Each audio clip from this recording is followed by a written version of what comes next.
Yo, what's going on, guys? It's Dan from Big Bucks Trading. In this video, I'm going to be going over my stock watch list for this upcoming week. I'm just going to be going over like 3 or 4 plays and just showing you guys my opinions on the market as well. Okay, so the first thing I wanted to show you guys is how the SPY is in this impulse wave right now.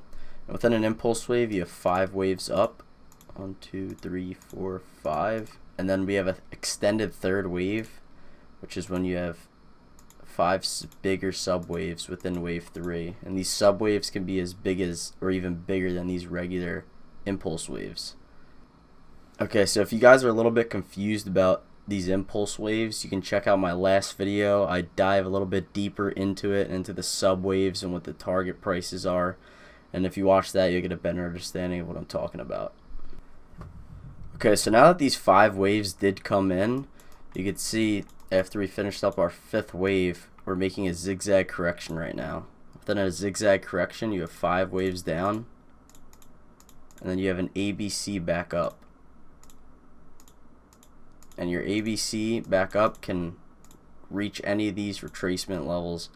You can see right now it's headed towards that 786.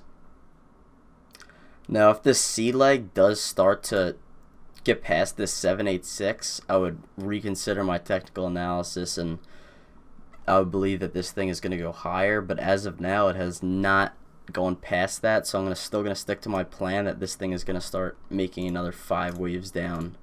And I do think that those 5 waves down will get us down to our 4th wave support, which is around 4250-ish. Yeah, 4250 range is where I think our 5 waves will take us down to.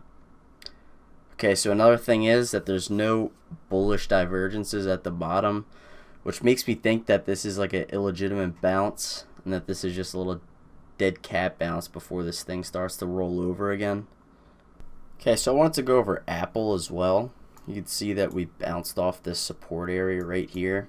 It does look like we're just doing a retrace back up.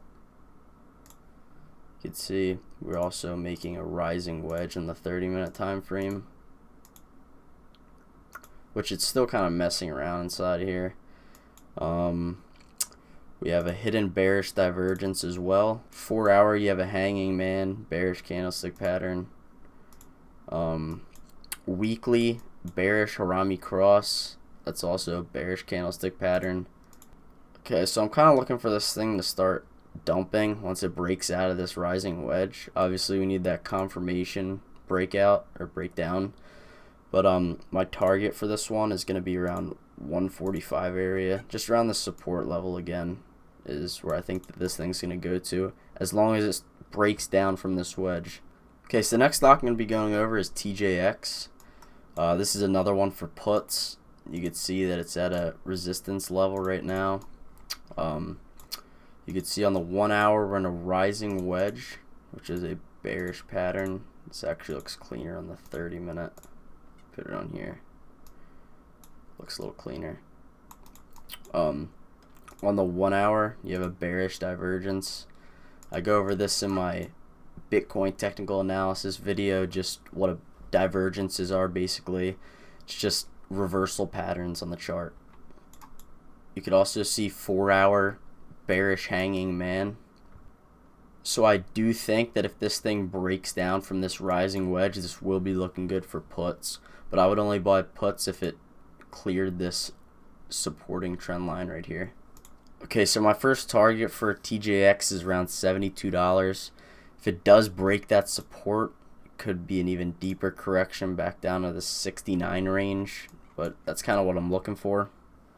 Okay, so that's going to be it for the video. Just keeping this one short and sweet. If you guys did like this video, drop a thumbs up down below and comment and tell us that you like these type of videos, and I'll continue to post more of this type of content.